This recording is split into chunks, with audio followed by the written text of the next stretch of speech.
मित्रांनो, आजच्या चालू घडामोडीच्या सत्रात आपण नुकत्याच घडलेल्या घटनांवर आधारित एमसीक्यूची प्रॅक्टिस करणार आहोत. यातील एक एक प्रश्न अत्यंत महत्त्वाचा आहे. प्रत्येक प्रश्न तुम्ही देखील सोडवायचा प्रयत्न करा. येणाऱ्या एक्झाममध्ये या प्रॅक्टिसचा तुम्हाला निश्चित फायदा होईल. आणि आजच्या व्हिडिओची PDF डाउनलोड करायची असेल तर तुम्ही एक्झाम जागर या टेलिग्राम चॅनलवरून ते डाउनलोड करू शकता. आजची PDF संध्याकाळी 6 वाजता उपलब्ध होईल. चला तर आपण आजच्या सत्राला सुरुवात करूया. पहिला प्रश्न पहा.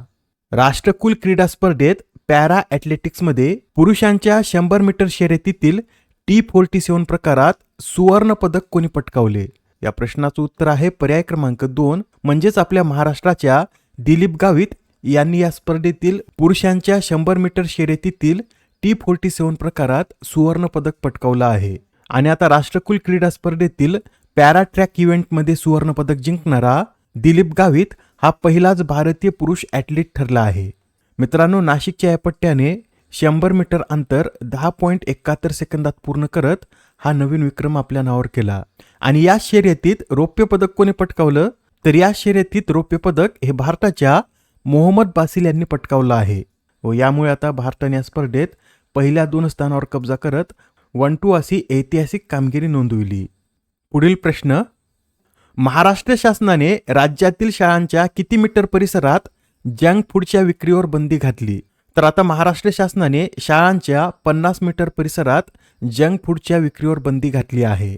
हा निर्णय अन्न व औषध प्रशासनाचे आयुक्त तुकाराम मुंढे यांनी घेतला असून वाढता लठ्ठपणा, मधुमेह आणि चुकीच्या खाण्याच्या सवयी यापासून मुलांचे रक्षण करणे हा यामागील उद्देश आहे. यासच आता शाळामधील कॅन्टीन, वसतिगृहातील स्वयंपाकघर, मध्यान्ह भोजन केंद्र आणि अन्न पुरवठादारांनी अनिवार्य अन्न सुरक्षा परवाने आणि नोंदणी मिळवणे हे आवश्यक असणार आहे. इथे आपल्या महाराष्ट्राविषयी हे सुद्धा लक्षात ठेवा. महिला शेतकरी सक्षमीकरण विधेयक आणणारे देशातील पहिले राज्य हे आपलं महाराष्ट्र आहे. व व्यापक AVGC-XR हे धोरण जाहीर करणारं सुद्धा आपलं महाराष्ट्रच हे देशातील पहिलं राज्य आहे.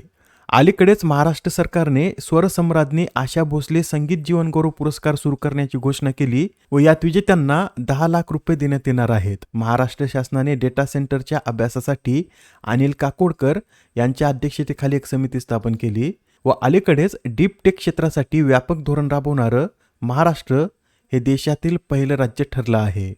आता हा प्रश्न पहा काय म्हणतो. 2026च्या पर्यावरण प्रदर्शन निर्देशांकात भारत कितव्या स्थानी आहे? तर या 2026च्या पर्यावरण प्रदर्शन निर्देशांकात आपला भारत 176व्या क्रमांकावर आहे. मित्रांनो, यात 177 देशांचा अभ्यास करण्यात आला असून भारत यात खालून 2ऱ्या क्रमांकावर आहे. भारताच्या नंतर 177व्या क्रमांकावर लाओस हा देश असून भारत यात 100 पैकी 22.46 गुणासह 176व्या क्रमांकावर आला आहे. हा द्विवार्षिक निर्देशांक येल विद्यापीठ आणि कोलंबिया विद्यापीठाने वर्ल्ड इकॉनॉमिक फोरमच्या सहकार्याने विकसित केला. या निर्देशांकात पहिल्या क्रमांकावर एस्टोनिया असून दुसऱ्यावर लक्झेंबर्ग, तिसऱ्यावर UK तर 4थ्या क्रमांकावर फिनलँड हा देश आहे. याआधी सुद्धा काही महत्त्वपूर्ण निर्देशांक प्रकाशित झाले होते, ते आपण एकदा रिवाइज करून घेऊया. तर पहा, जागतिक दहशतवाद निर्देशांक 2026 मध्ये आपला भारत 13व्या क्रमांकावर आहे. जागतिक शांतता निर्देशांकात 127व्या, ऊर्जा संक्रमण निर्देशांक 70व्या, ग्लोबल पासपोर्ट इंडेक्समध्ये 125व्या, UN शाश्वत विकास लक्ष्य निर्देशांकात 94व्या, हुरून ग्लोबल युनिकॉर्न इंडेक्समध्ये 4थ्या, जागतिक आनंद अहवालात 116व्या तर ग्लोबल इनोव्हेशन इंडेक्समध्ये आपला भारत हा 38व्या क्रमांकावर आहे. Next question. संयुक्त राष्ट्राच्या मानवाधिकार उच्चायुक्त यांच्या कार्यकाळात अलीकडेच मुदतवाढ देण्यात आली. तर सध्या या संयुक्त राष्ट्राच्या मानवाधिकारचे उच्चायुक्त कोण आहेत हेच आपल्याला सांगायचे. तर संयुक्त राष्ट्र मानवाधिकार ऑफिसचे उच्चायुक्त हे ओल्कर तुर्क हे आहेत. त्यांचा कार्यकाळ आता 4 वर्षांनी वाढवण्यात आला असून ते आता 12 ऑक्टोबर 2026 ते ऑक्टोबर 2030 पर्यंत या पदावर कार्य करतील. अलीकडेच पार पडलेल्या मतदानात त्यांना 193 सदस्यांपैकी 144 राष्ट्रांनी पसंती दिली व त्यामुळे पुन्हा आता त्यांचीच या पदावर नियुक्ती करण्यात आली आहे. ते ऑक्टोबर 2022 पासून या पदावर कार्य करत आहेत. Next question. इंडिया मोबाईल काँग्रेसच्या 10व्या आवृत्तीचं आयोजन कोणत्या शहरात करण्यात येईल? तर इंडिया मोबाईल काँग्रेसच्या 10व्या आवृत्तीचं आयोजन नवी दिल्लीमध्ये करण्यात येणार आहे. नवी दिल्लीमध्ये ही परिषद कधी पार पडेल? तर ही परिषद 7 ते 10 ऑक्टोबर दरम्यान पार पडेल व अलीकडेच या परिषदेची थीम जाहीर करण्यात आली असून या परिषदेची थीम काय आहे? तर स्केल विदाऊट बाउंड्रीज अशी या परिषदेची थीम आहे. पुढील प्रश्न, कोणत्या राज्याने महिलांच्या नेतृत्वाखालील सौर ऊर्जा उद्योजकतेसाठी दीप्ती ही योजना सुरू केली? तर ही जी दीप्ती योजना आहे ही छत्तीसगड या राज्याद्वारे सुरू करण्यात आली. छत्तीसगड सरकारने ग्रामीण महिलांना सौर ऊर्जा क्षेत्रात उद्योजक बनवण्यासाठी ही दीप्ती योजना सुरू केली असून या दीप्तीचा फुल फॉर्म काय? तर decentralised women empowerment on energy and policy for transformative inclusion असं या दीप्तीचं फुल फॉर्म आहे. व या धोरणामुळे महिलांच्या नेतृत्वाखालील वितरित अक्षय ऊर्जा धोरण स्वीकारणारं छत्तीसगड हे भारतातील पहिलं राज्य बनलं आहे. आता हा पुरस्कार पहा. ग्लोबल फायनान्स अवॉर्ड्स 2026 मध्ये जगातील सर्वोत्तम कॉर्पोरेट बँक म्हणून कोणत्या बँकेची निवड करण्यात आली? तर आता या ग्लोबल फायनान्स अवॉर्ड 2026 मध्ये जगातील सर्वोत्तम कॉर्पोरेट बँक म्हणून DBS या बँकेची निवड करण्यात आली.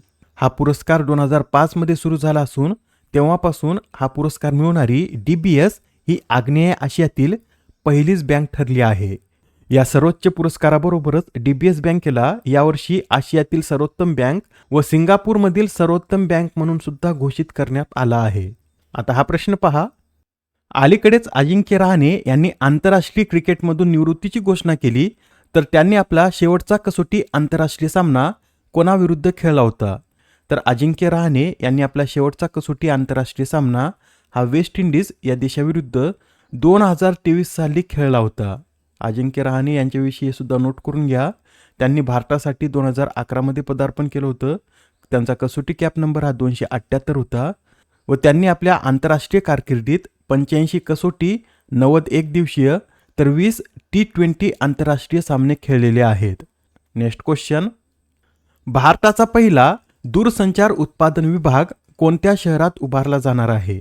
तर आता भारताचा पहिला दूरसंचार उत्पादन विभाग हा ग्वालेर या शहरात निर्माण करण्यात येत आहे. मध्य प्रदेशातील ग्वालेर येथे हा TMG उभारण्यासाठी केंद्रीय दूरसंचार विभाग आणि मध्य प्रदेश सरकार यांच्यात नुकताच एक सामंजस्य करार करण्यात आला. आजच्या सत्रामधील शेवटचा प्रश्न पहा. दरवर्षी जागतिक मानव तस्करी विरोधी दिन कधी साजरा केला जातो? तर हा जो जागतिक मानव तस्करी विरोधी दिन आहे हा दरवर्षी 30 जुलै रोजी साजरा केला जातो. यंदाची या दिनाची थीम काय? तर ट्रॅप्ड बिहाइंड द स्कॅम अशी यावेळेसची या दिनाची थीम आहे.